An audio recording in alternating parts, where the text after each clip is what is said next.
Hello everyone, FPL Raptor here and welcome back to another video on my YouTube channel. In today's video we have my Game Week 28 team selection. I'll also be talking you through my updated chip strategy, my current transfer plans, and we'll also have a live tinker at the end of the video as well. If you're enjoying the content here on this channel, please make sure to like, comment and subscribe. But without further ado, let's jump into today's video.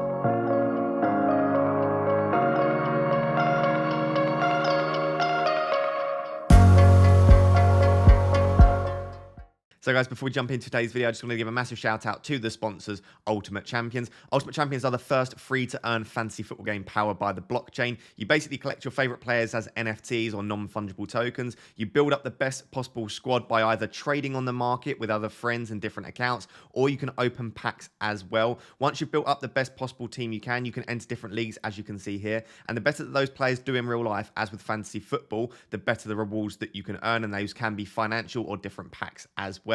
The alpha is just about to be launched to a small group of people. So if you join the Discord server today, the link will be down below. You could have the chance to test out this game before some other people. And then after the alpha has been launched, of course, the beta will be launched, and then most people will be able to get onto the game and build up those brilliant teams. As I've said for a while now, this is a project that you want to get on sooner rather than later. And by joining the Discord community, you can potentially get a chance to test out the alpha and also get a chance to get some free packs before this game goes live. So this is definitely something you want to get on. I'm super excited by this. I'm in the Discord server as well, so definitely join that and you can interact with me in the Discord server. But just want to give a massive shout out to Ultimate Champions. Very excited by this, but let's now jump into looking at my team ahead of Game Week 28.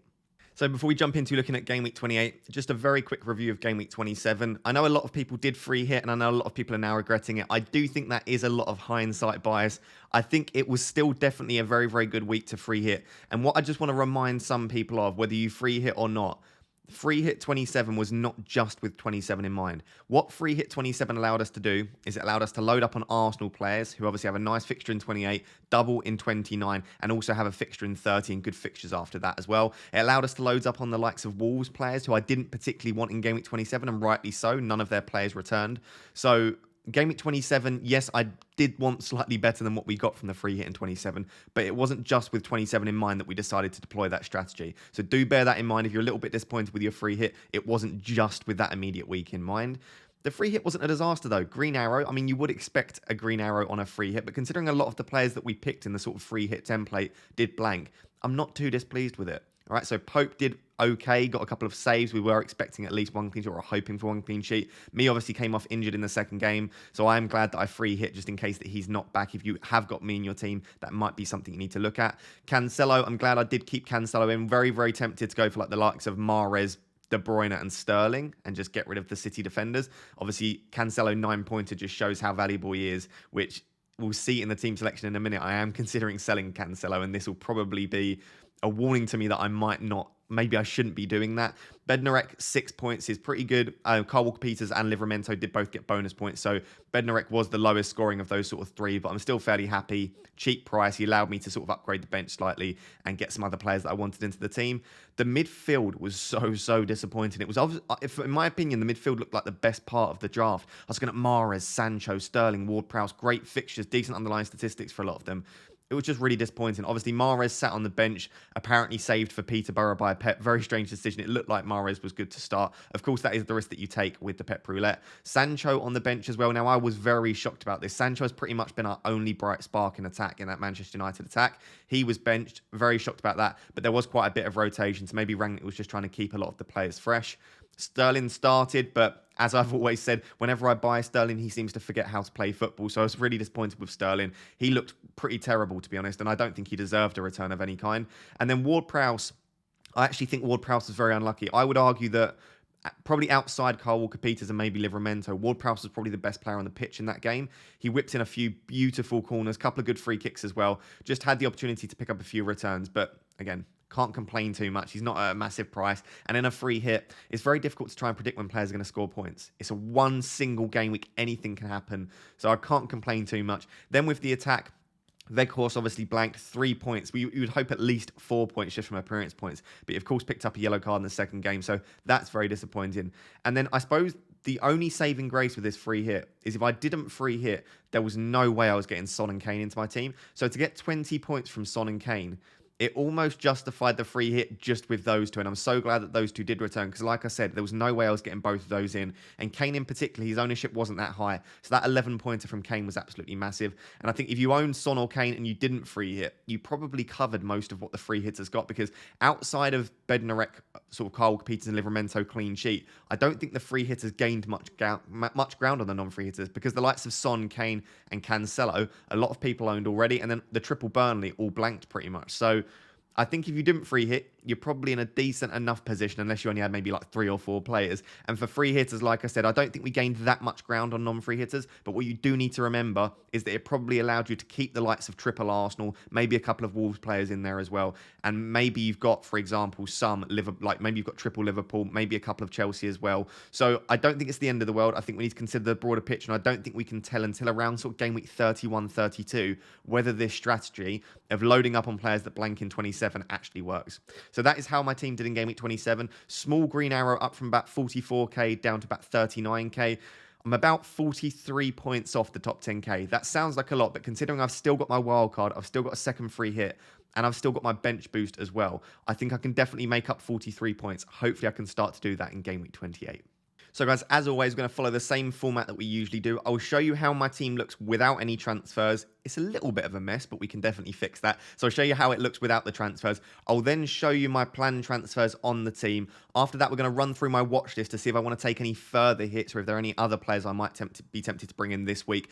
And finally, we'll end with sort of a live tinker. I'll show you what my team looks like in 28 with those transfers, then through to 29 and 30, and then maybe just a quick glance at 31 and 32, because then I'm going to free hit in 33 and then wildcard in 34. So this is what the team currently looks like. I'm actually very happy with the defense. So yes, there are a lot of good keepers that double in 28. For example, Mendy, Sarr, even someone like Dubravka could be a decent option. But Ramsdale against Watford, I would say, is a very good chance for clean sheet. And when you're getting a keeper in for a double, you're probably not expecting 2 clean sheets. You're probably expecting 1. So if Ramsdale can get a clean sheet and a couple of saves, I think he might be able to match or potentially outscore a couple of the double keepers. So I'm fairly happy still having Ramsdale. I have looked at bringing in the likes of Mendy, but I just think it's probably a waste of a transfer. So I'm probably going to just keep Ramsdale this week and hope that Arsenal can shut out Watford.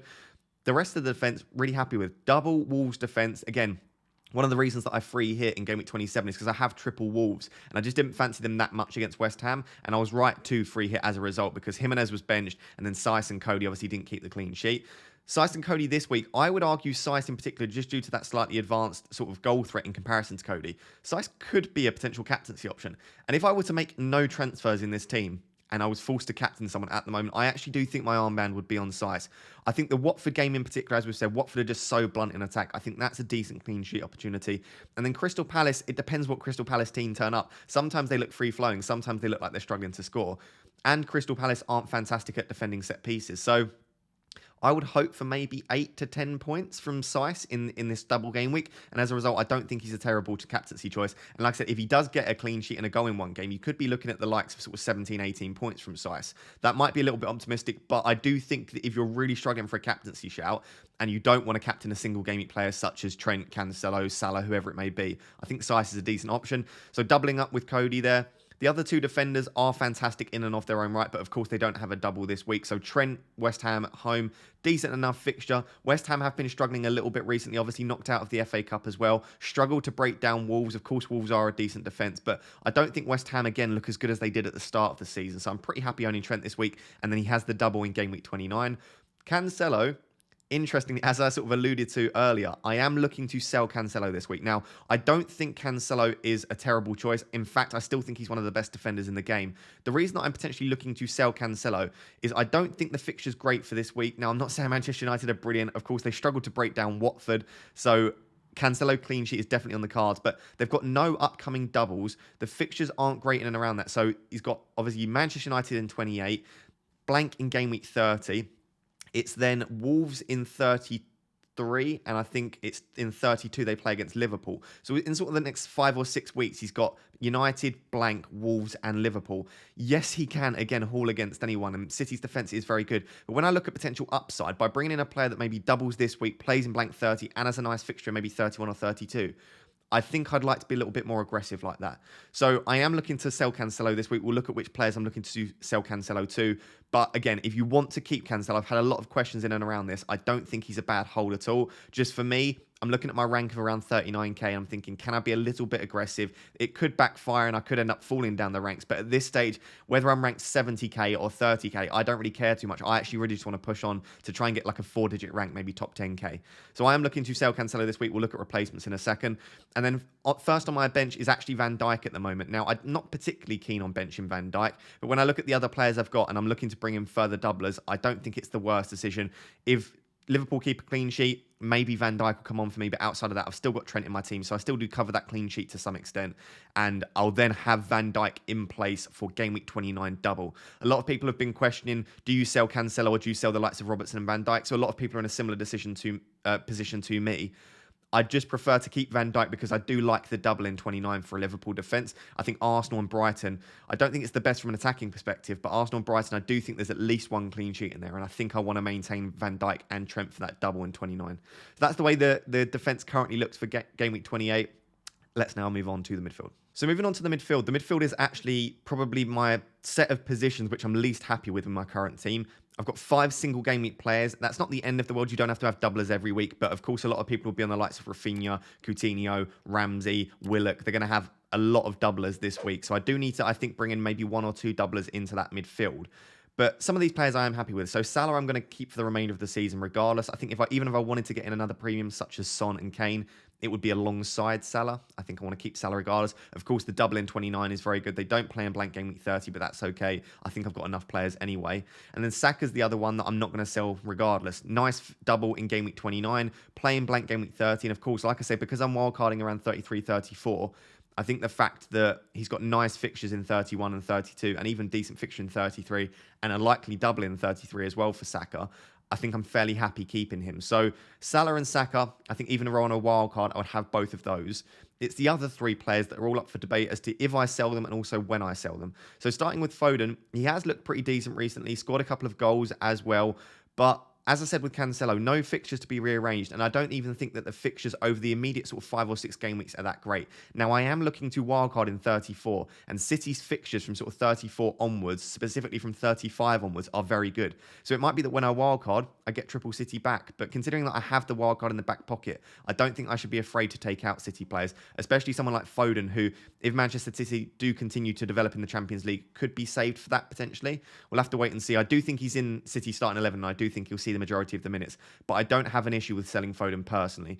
The other 2 are very tricky for different reasons. So obviously, due to the FA Cup results, Bowen now plays in blank game week 30. So you might say that's a reason to keep him, and I definitely thought that at first, but I don't necessarily think I want to keep Bowen just because he plays in 30. The reason that I might want to keep Bowen is, like I said, because I'm wildcarding in 34, Bowen's actually got pretty good fixtures in like 31, 32, or at least 31, 32, and 33. So if I can keep Bowen through the next sort of 2 or 3, play him in blank game week 30, I'll then probably just hold him until I wildcard. And to be fair, he might even be in my wildcard because West Ham's fixtures towards the back end of the season are actually pretty decent.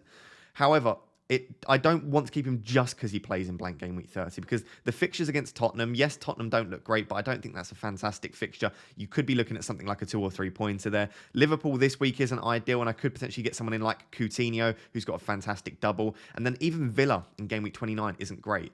So I'm not going to just keep Bowen because he plays in 30, but it does make me slightly more likely to keep him because, like I said, if you add into addition also the fact that their fixtures from 31 onwards are decent, it makes him a decent hold, in my opinion. But I'm not definitely set on holding him. And then the final midfielder is Demarai Gray. Now, Demarai Gray, the reason I've held him this long, I held him through the -20, isn't because I think he's a good option. In fact, he was actually injured when I took the -20. It's just because in and around that price point, I don't like that many players. I do like the likes of Martinelli, even if you wanted to go for a Smith Rowe, but I've already got triple Arsenal.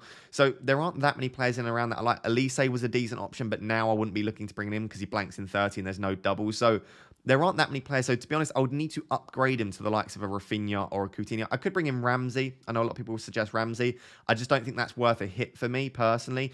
I know he's got a fixture in game week 30, but the issue is with Ramsey and Coutinho is that the fixtures aren't great from 31 onwards. And I am trying to bear that in mind considering the fact that I'm planning on holding my wild card.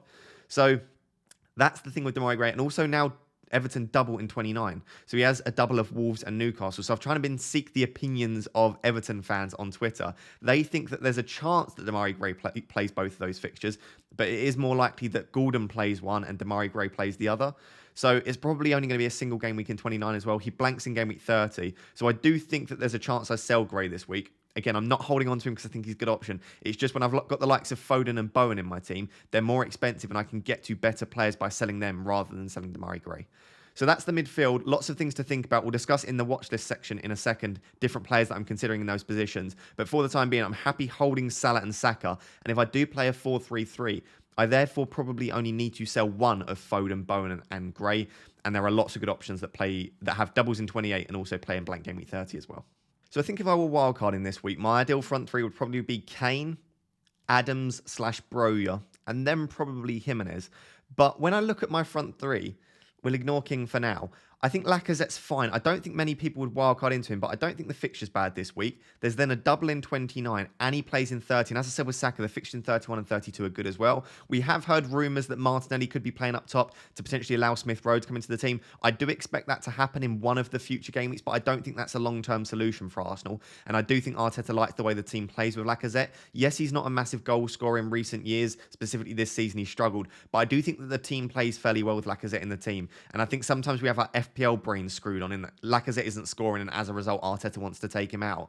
We've heard the likes of, for example, Klopp in the past speak about how well Firmino does for Liverpool. I don't think goals is the be-all and end-all for strikers in modern football, and I do think Lacazette will play the majority of the minutes. So whilst I probably wouldn't wildcard Lacazette in, if I were wildcarding this week, I don't think he's a bad hold. And I do think Jimenez would still be on my wildcard. I personally think, and I've had a lot of questions about this, I personally think that the Game week 27 rotation was likely a rest rather than being specifically he hasn't been good enough, because Moutinho was also rested. We saw Ait-Nouri come out as well, and we also saw, there was another player, I can't remember off the top of my head, but Ait-Nouri and Moutinho were the two that were most notable. Obviously, Semedo was injured. That was why he was potentially rested there. So I think that likely the reason Jimenez was rested is that he was just a little bit fatigued. I still expect him to play both of the games in game week 28, and then okay fixture in 29 if I do need him, and then of course plays in blank game week 30. So I'm still happy holding Jimenez, and I do think he'd likely be in my wild card. So happy there. The only position that I'm not happy with, of course, is Josh King. Watford have been terrible. Josh King's been terrible, and I do think that's a pretty tricky double game week. Arsenal have been defensively pretty sound. As I said, I do expect a Ramsdale clean sheet, or at least I hope for a Ramsdale clean sheet, and I said that I'd be perfectly happy captaining Saiss. So that tells you, from my own logic, that I don't think that Watford are going to score many goals in this double game week, and I don't really want King in my team. Now, the decision comes, is it worth taking King out for the likes of a Broja? Because he has a much better double this week. He's got a decent fixture in 29 as well against Watford. Do I want to take out King for Broja for a -4? It might potentially be worth it. But when I do think that King's probably still on penalties, and anything can happen in football, if he gets a goal or an assist, I'm expecting then Broja to get maybe 2 attacking returns just to pay the hit back. I wonder if using my transfers elsewhere to take out single game week players might be a slightly smarter move. I haven't decided fully on that. Do let me know down below. Is it worth just getting rid of King for a -4? It might be worth it. I think if Southampton had played in blank game week 30, if they'd have lost to West Ham in the FA Cup and they've played in blank game week 30, I think King to Broja or Adams for a -4 makes a lot more sense, because not only do you get a better double this week, a better fixture in 29, you also get a fixture in blank game week 30. But now that they do blank in 30, I think maybe I might just hold on to King and then maybe like bench him in 29. I won't need him in 30. I can still bench him in 31. So after this week, King will just sit on my bench until I need to sell him. Tricky decisions. So that's the way the team currently looks for 28. It might look a little bit messy, but as I'll show you now, if I just make 2 transfers for a -4, the team looks significantly better. If I then make one further one for a -8, which I'm not currently planning on, but if I want to make one final transfer for a -8, the team looks pretty close to what you would expect from a wildcard team. So let me show you those 2 planned transfers, and then I'll show you my watch list and other players I might be considering. Right, guys, so I currently have 2 transfers. They're not locked in by any means. I don't lock in this early. We've spoken about plan continuation bias, where you get locked in because that was the original plan and you fail to consider logical alternatives. So I try not to lock myself in. That's why I don't make early transfers as well. But 2 transfers which I've maintained I would like to make all week is I'd like to bring in a Chelsea player. Now, they definitely double in game week 28 against Burnley and Norwich. They also have Newcastle in 29, and then 31 onwards, they've still got great fixtures. So I think I'd like to bring in a Chelsea defender. And I'd also like to bring in Rafinha. Now, starting with the Chelsea defender, I think the sensible decision, and if you ask me on a live stream, the deadline stream that we're going to do, and if you ask me on Twitter, my sensible, logical suggestion will probably be, if you're bringing in one Chelsea defender, bring in Rudiger. Because with Rudiger, you get a now defender. You get someone that will cover the clean sheets almost every game and does fairly well for bonus as well. And he has been known to get on the end of a couple of corners, and he does take the odd pot shot as well. So he could potentially get you a goal from outside the box. However, I'm feeling a little bit risky at the moment. Now, the reason I say that, like I said, I'm 39k. I'm fairly happy with that rank. But for me, the difference between 39k and 80k, there's not that much of a difference, right? Your top 100k, you're in that boundary there. I think I'd like to try and push on. And the fact that I've got a wild card in the back pocket, the fact I've got a second free hit and a bench boost as well, I'd like to be a little bit aggressive with a couple of my transfers. And at the moment, I'm currently considering maybe going for Reece James ahead of Rudiger. So Reece James got, I think it was about 70 minutes in the end in the Carabao Cup final. It wasn't planning, so Tuchel said he wasn't planning on giving Reece James that many minutes, but of course it went to extra time. Therefore, Reece James got quite a few minutes. Stuck his penalty in the back of the net as well. He then got about sort of 20, 30 minutes, I think it was, in the FA Cup. It might have been slightly less than that. Still got some time in the FA Cup as well. I think he's at a stage where he could play 90 minutes in one or maybe 80 minutes in one and then come off the bench in the second. He's probably also at a position where he could play both of those games in the Premier League. I'm not necessarily sure that I think he will, but with Reece James, what you get is, I think the upside is there that even if he only starts one and then maybe gets 20, 30 minutes in the other, I think the upside is there that he might still even outscore Rudiger. So I need to think about whether I really do want to take this risk and whether I'm maybe trying to be a little bit too forceful with my risks and maybe take risks where there's not a necessity to do so. Maybe, for example, I could just bring in Rudiger now, wait till James is fully fit, and then maybe in like game week 31, I could take out Van Dijk for James. That's a potential option. So I've not fully committed on James over Rudiger. But I think what I have committed on is a Chelsea defender in for Cancelo. Again, I don't want to take Van Dijk out because I like the double in 29. He's got also, I think it's Watford in game week 31. So I'm fairly happy keeping Van Dijk ahead of Cancelo. And Van Dijk has been a fantastic goal threat recently from corners. So James in for Cancelo is the current plan. That could be Rudiger. And like I said, the second transfer is likely to be Rafinha in. Now, this could be for either Damari Gray or it could be for Bowen, or it could be for Foden. The current reason that I'm keeping Bowen is he does play in 30 and I don't need to sell him this week. Like I said, I can bench him. And the current reason that I'm doing Rafinha in for Foden as opposed to Rafinha in for Damari Gray is I want to keep that option there just for the time being to make a third transfer this week for a -8. And if I do Rafinha in for Gray, I've got no money in the bank, so that makes it a little bit trickier if I want to make different transfers elsewhere. So really, like I said, it doesn't matter. Foden, Bowen and Gray, whoever I don't sell this week would be on the bench. And I'm likely to want to sell all of them in the future weeks anyway. So the current plan is James in for Cancelo, Rafinha in for Foden. If I do that, I would probably captain Rafinha. Now, we'll discuss captaincy on the deadline stream on Saturday morning. We'll discuss it in more detail. But for me, I think with the amount of doubles we've got coming up and the fact there's not a clear captaincy choice, like in game week 29, the clear captaincy choice is Salah. But this week, there is not a clear captaincy choice. I think you go with your gut feel. And I'm not recommending to do this, but I've just got a gut feeling Rafinha has still looked good in recent weeks. His underlying data is still about a 0.4 expected goal involvement, non-penalties. I think he's still likely on penalties, and I just have a feeling that Jesse Marsch is going to get quite a lot out of Rafinha, and I just quite fancy him. I quite fancy him in this double. I think he's really good moving forward for Norwich as well, so I'm definitely transferring him in, and I just think he might do quite well in this double game week. So at the moment, if I bring in James, it's probably between Saiss and Rafinha. If I bring in Rudiger, I just think due to safety of starts and due to the fact that I think he might get quite a few clean sheets, I'd feel slightly better captaining Rudiger. So if I bring in Rudiger, it'll be Rudiger, Rafinha, or Saiss for captains. If I bring in James, it'll be Saiss or Rafinha for captaincy, just due to the fact that I know Saiss, or I think Saiss and Rafinha will start both of those games. So that would be the team for a -4. It would leave me with 2.4 million in the bank. What we're going to discuss in the next section is what my watch list looks like. And if I am to make a third transfer to utilize that 2.4 million in the bank, where would I make it? Who would be coming out? And who might I be bringing in for this double game week? Right, let's discuss my current watch list. And then, like I said, at the end, we'll have a bit of a live tinker and talk about how I will be navigating future weeks with my current plan. The issue that I've got with my sort of watch list at the moment and players that I'm targeting is, number one, of course, and I think this goes for pretty much anyone, it makes sense if you're using transfers or taking hits to bring in players that double in 28. If you're bringing in players that have a single fixture in 28 and maybe playing and double in 29, you can just save that transfer for game week 29. So I think it makes sense to pretty much only target this week players that double in 28. The other thing that I want to do is make sure that for most of my transfers, I'm bringing in players that play in blank game week 30. And at the very least, I'm probably not taking out players that play in blank game week 30 this week. So essentially, to sort of narrow that down to what players I'm looking at, I'm looking for players that double in 28 and play in 30. So let me just switch to my sort of chip strategies, just so that you guys can remember what I'm currently planning for my chip strategy. So I've currently got my free hit, wildcard, and bench boost left. Of course, we're currently in game week 28. So my plan, you can see at the bottom, I've sort of just written this out in text so that you know roughly what my plan looks like. So my plan is to use free transfers, maybe the odd hit here and there. This will probably be the last week that I take a hit because I've looked forward to sort of future weeks. I don't think that I need to take any further hits, at least unless if there's injuries, potential rotations, I might need to. But I think this will be the last week that I need to take a hit, which will be good. So I can start to sort of gain ground back. So I think my team's very well set up from there on in. So use free transfers to navigate game week 28 to game week 32. I'm in a very good position for blank game week 30. And like I said, due to the sort of having Wolves and Arsenal players, my team's in a very good position for 31 and 32 as well. So I don't think I'm going to need to take many hits. So use free transfers there.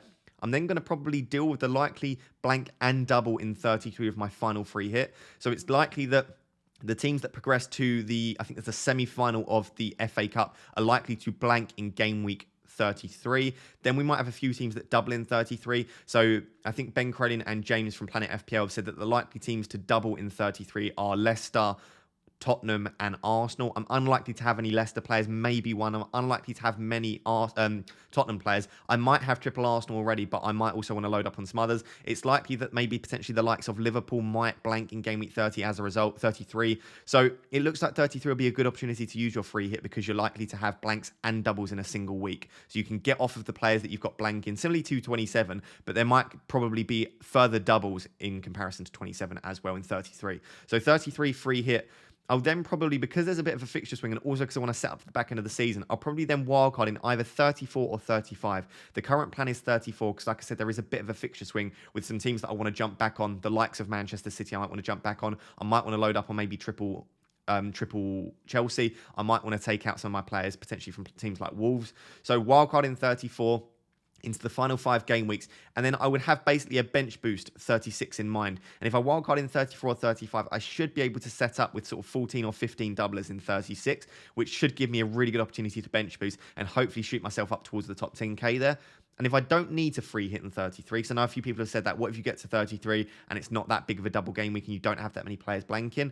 I'll probably just free hit in 37. 37's almost always a double game week. It's not usually the biggest double game week, but because it's after bench boost 36, it might be that if you wildcard 34 for a bench boost in 36, maybe your team's not that well set up for double game week 37. And again, if you're in your position where you really are, maybe I'm like 20k, and I really want to push on to the top 10k, maybe I take a few risks with ownership. Maybe I take out a few players with high ownership and just bring in players that are differential. So that's a potential option as well. So this is my chip strategy. So just to go back then to my watch list for game week 28, of course, like I said, I want players that play in 28 and I want players that double in 28 and players that play in 30. So Luca Dean is a player that does that. So he's a potential option for bringing in a defender. The issue that I've got with Aston Villa players in general is that their fixtures are pretty rough around that. 29 is not a great fixture against West Ham. Outside that, they've got pretty tricky fixtures in 31 and 32. I think it's like Wolves and Liverpool. It's fixtures like that. So really, you're bringing them in for this double, which is a very nice double, and then okay fixture against Arsenal in 30. So I'm not keen on overloading on Aston Villa players.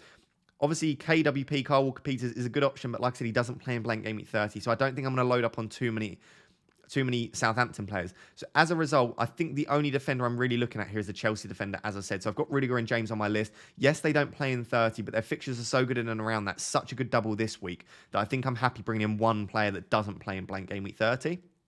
So what that means is in my midfield and forwards, I do really want to bring in players that play in 30. So JWP is probably out of the question then as a result. So probably the two players that I'm looking at this week, if I am to bring in another player in my midfield, is probably Ramsey and Coutinho. Like I said, I don't particularly like the fixtures, but I don't mind bringing in one player from Aston Villa, especially as I do then get an extra player in game week 30. I would probably bring in Coutinho, and it would probably be Coutinho in for Damari Gray, because I have 2.4 million in the bank, so I can do Damari Gray to Coutinho. That would be from extra -4, so that would be -8. I would be bringing in Rudiger or James, Rafinha, and Coutinho as part of a -8. I'm not sure whether that extra -4 is necessary, but of course, if Coutinho does well in this double game week, it will well and truly pay back the hit for Damari Gray, and I'll also get, of course, a player in blank game week 30 as well. The other players on my watch list are all players that play in blank game week 30 and just have good fixtures in and around that. So I'm looking at Maddison because Maddison's going to have a few double game weeks coming up. Unlikely to have many blanks as well because they've just got so many fixtures. I think they've still got 3 fixtures to be rearranged, Leicester. Plays Brentford in game week 30, likely to double in 33. So I've got my eye on Maddison as a decent option, but probably wouldn't be this week or next week. Might be for game week 30. And then Kulusevski and Son are the other 2 players on my watch list. The reason for that is now, of course, decent fixture in 28, but I'm unlikely to bring in Spurs players in 28. They double in 29, Tottenham, and now they play against West Ham in blank game week 30. They've then got Newcastle in 31, and then decent fixtures from 32 onwards. So I'm looking at this and thinking, yeah, I'd quite like to get a Spurs player in my team. The issue with my current structure is that Son and Kane are very tricky to get in. So it might be that I have to go for Kulusevski. I'd like to see if he again starts in 28 and looks good. I probably feel slightly more confident bringing him in. But I'll just keep my eye on it. He does look like he's their first choice right winger, but of course, Bergwijn and Lucas Moura are there for some potential rotation. And then the 4 forwards that I'm considering, the 2 premiums are Kane and Vardy. For similar reasons to Son, Kulusevski and Maddison, they're the reasons I'm looking at Kane and Vardy. Vardy could be a great differential moving forward. Of course, quite a bit cheaper than Kane, but if he gets back into form and he looks like he's fully fit again, with all of the doubles they've got coming up, Vardy could be a really great option for the back end of the season. And then I've just got the 2 Aston Villa strikers on here. Now, I know I said I'm not particularly keen on KWP and JWP for this double game week. The reason for that is just that they don't play in blank game week 30. However, I am still considering Josh King to either Adams or Broja. The reason for that is Josh King doesn't play in blank game week 30 anyway. His fixture's not great in game week 29, and the double in 28 is not great either. So whilst I'm not getting an extra fixture necessarily with bringing in the Southampton strikers, I'm getting a better double, a better fixture in 29, and also just a better player with better underlying statistics, and at least taking their chances as well in with what you get with basically with Che Adams. So they are sort of the players that I'm considering moving forward, and also for 28. Most realistically, like I said, it's going to be a Chelsea defender in for Cancelo, Rafinha in for one of Foden, Damari Gray, or Bowen, and then the only likely hit that I'm going to take is probably either Coutinho or Adams/Broja. And I'm not going to do both of those. So it'll either be Coutinho in for my midfield, which would mean benching Josh King, or it will be Adams or Broja in for Josh King. So we're going to move to a live tinker where I'll show you what that might look like moving forward. But that's my current watch list. As always, let me know down below, have I missed any players off? Who are on your current watch list? Of course, your current watch list will depend on, number 1, who you already own, and number 2, what is your current chip strategy for future weeks? So guys, as always, just finish off with a live tinker just to show you what my team currently looks like with those planned transfers, how 29, 30, 31 and 32 will look, and I'll stop at 33 because I'm currently planning a free hit in 33, and also that starts to get to a point where you are planning quite far in advance when you're looking at specific transfers and specific players. And then, like I said, 34 is my current plan for a wild card. So this is the way the team would currently look if I do Foden to Rafinha and Reece James in for Cancelo. Of course, what I can do, I'm pretty sure I can do this. I'll just double check for you guys. So if I don't want to make any further transfers, I'm pretty sure I can just do Damari Gray straight to Rafinha. I think I have exactly the money in the bank for this. Yeah, so I do. So I think if I'm only taking a -4, I'd probably keep Foden and I'd probably take out Damari Gray instead for Rafinha. So it would look something like this. So I would do James in for Cancelo and then Rafinha in for Damari Gray. And then I'd have basically Foden on the bench. And then I think if I do want to play Foden in 29, he's got Crystal Palace, which isn't a terrible fixture, but I'd still likely be probably looking to sell Foden in 29. So that's the way the team would look with those 2 transfers. Like I said, the third transfer then would either be Josh King to Broja, Josh King to Adams, or potentially Foden to Coutinho. Now, I don't actually know which way I want to swing with this. I'm thinking currently for this upcoming double, I think it's a pretty close call between obviously Broja, Adams and Coutinho. I would struggle to decide out of those 3 who would outscore who. But what I like about Coutinho probably is that he does have that extra fixture in 30. And I also do really like that Leeds fixture. Now, I do expect Jesse Marsch to tighten Leeds up at the back, but regardless, I still think that would be a good fixture for Coutinho. So it's a bit of a tricky one. I would probably lean just about to Coutinho, in which case I would be selling Foden anyway. So let's just bring in Coutinho. Let's say I do take that -8, because I do think that there's more likelihood that I will take that extra -4 to take this to a -8 than that I don't. And like I said, that would probably mean that I would bench Josh King. Now, I could bench Lacazette as an option. I just think that I probably prefer Lacazette to score more so than Josh King across 2 fixtures, which probably tells you a lot about how much I actually have faith in Watford and Josh King. So it would look something like this, my team. So I would have Saiss, James, Cody, Rafinha, Coutinho, and Jimenez doubling. So 6 doublers. And then the single game week players, are triple Arsenal against Watford and then double Liverpool against West Ham. So they're not bad single game week players by any means. If we then, so I've got 0.5 in the bank, that would be a -8. But like I said, I'm pretty sure that would be my final hit. Or it'd be my final hit that I'd need to take by optimizing the fixtures at least. So if I move to game week 29, my team looks pretty good because, of course, I have triple Liverpool and triple Arsenal. So let me just put the players in that I would probably end up playing. So I'd probably have Bowen ahead of Coutinho there. I would do something like this. So I'd be captain in Salah, and I would probably just be, let's just say, vice captain in Trent for now. Right? So it might be that I want to play Coutinho instead of Saiss, actually, say something like that, maybe. So I would have Ramsdale, Trent, Van Dijk, Salah, Saka, Lacazette. So I've got 6 doublers again. And the single game week players are fine. James against Newcastle, Rafinha against Norwich is really nice. They're the 2 that I've just brought in. Again, that could be Rudiger potentially. Bowen and Coutinho playing against each other isn't ideal, but I don't think either Villa or West Ham have been that great defensively. And then Jimenez against Everton. Again, not ideal playing Jimenez in that week when a couple of other teams have double game weeks, but not too displeased with that.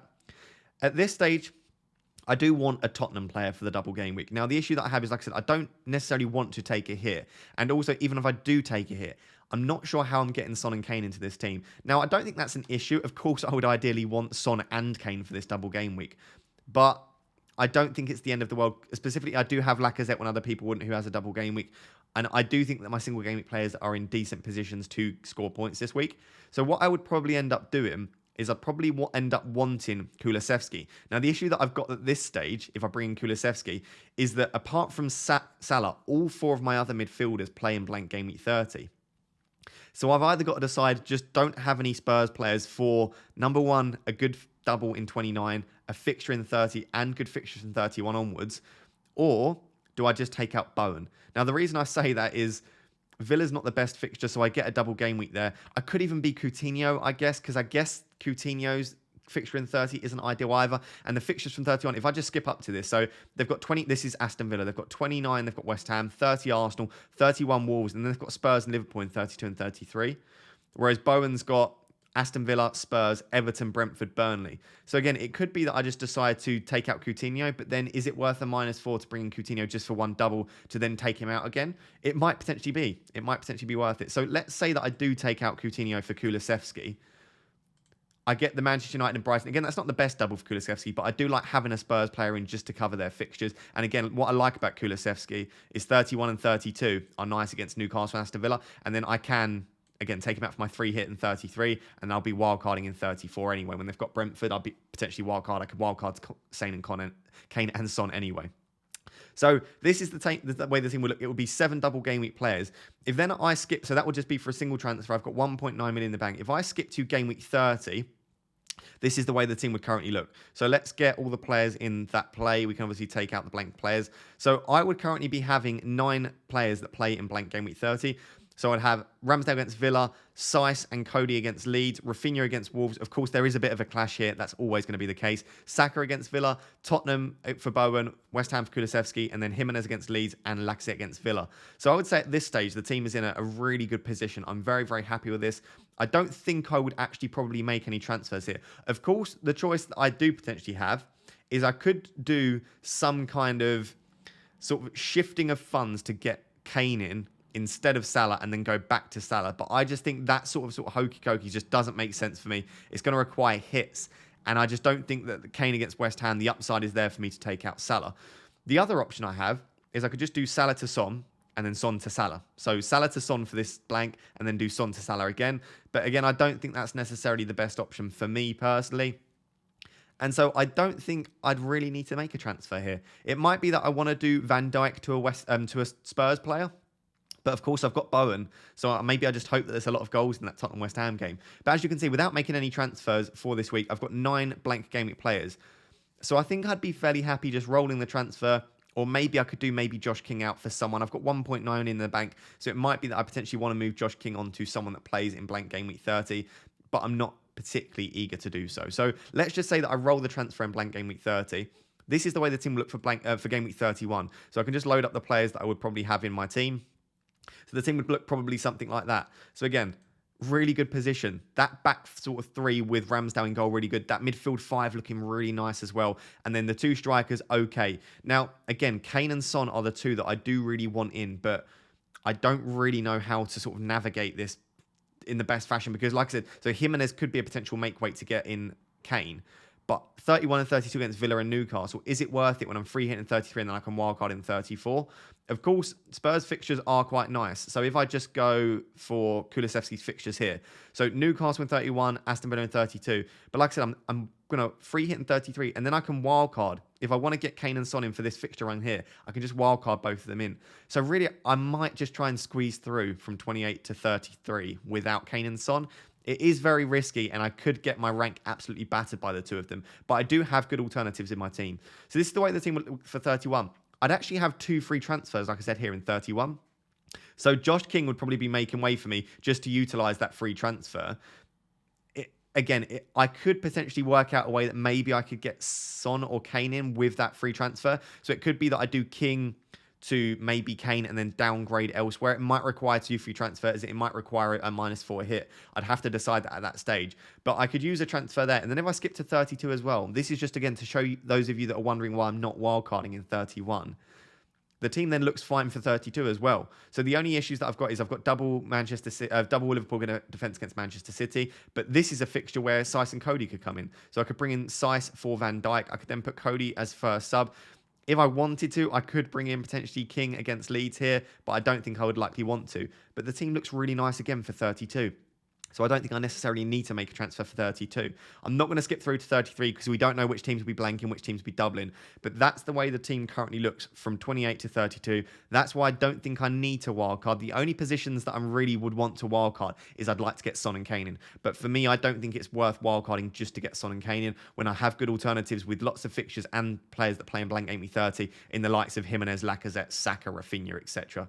So that's the way the team currently looks. Let me know what you think of my plan. If you do want to do any of this planning for yourself, the website, as you can see on your screen, is fpl.team. You can plan ahead. It's completely free to use.